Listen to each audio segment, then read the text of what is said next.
welcome to our Vodcast, Classroom Hacks by Alicia and Rebecca. If you listen to our podcast, you would have heard us talk about how we use Google Classroom in regards to organizing the content, how we use assessments, and how we use Google Classroom to help with planning. In this Vodcast, we're going to talk about how we use extensions of Google Classroom, specifically Google Sites, Google Art and Culture, and Peardeck. I'm going to begin by talking about how I use Google Classroom, and the extension was Google Sites. On all my Google Classroom pages, I have a link to my website, and I've created a website specifically for each course. So this is my Drawing 1 website. On this website, I include information about all of the content we're doing, my PowerPoints, videos of me teaching, videos of me actually drawing as well.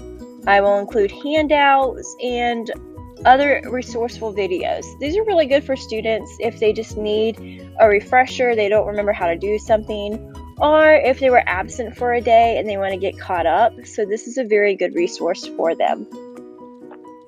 I do this for my other classes as well. My art history class is based off of the AP College Board exam. And there's a series of 250 works of art that I teach within a semester, so it's fast-paced. So this website really helps them. It has all of the content broken down, it has information about the AP exam, and I have all the contents laid out by the content area. So here you can see this is one of my units that I teach. And on there I have the PowerPoint, I have the works of art, I have resources that I give them in class. I also include videos or movies that talk about the artwork on my website as well, in addition to Khan Academy links or Kahoot links.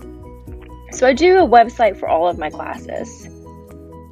Something else that I use is Google Arts and Culture. This is not quite as much as a site extension, but something that's part of the Google Suite.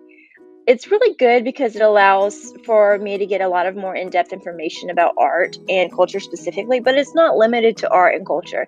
It can be used for history, it can be used for writing. It has a lot of additional methods that can be applied to it. They also allow for games and reviews for students that are educational, and they do Google virtual field trips, which is really cool because you don't need a headset for these, like a lot of virtual field trips. So next, Becca's going to talk about how she uses Peardeck. Hey guys, I am super excited to show you one of my favorite add-ons to Google Suite called Peardeck. I have this add-on in Google Slides because that's what it interacts with. When you add Peardeck to Google Slides, it gives you this little Peardeck button that allows you to add special features to your slideshow that make your lesson super interactive. They have a template library and lots of lessons that are already made for you. There's ways that you can add questions to your slideshow that allow students to interact with you during your lesson, or if you assign the lesson for homework for students to answer the questions so you can look over them before class. You can also add audio. This was super helpful for me when I went on maternity leave because I added audio to all of my slides. So it made the lesson a self-paced lesson, but I was still able to explain the information to students. When you start a lesson, there are several ways you can do it. You can do it through Google Slides itself by using the Start Lesson button. You can also go to Peardeck itself, and when you log in with your Google account, you can present directly from Drive because it interacts with your Google Drive. And when you start a session, it keeps a record of your sessions, and it allows you the option for student-paced mode or teacher-paced mode.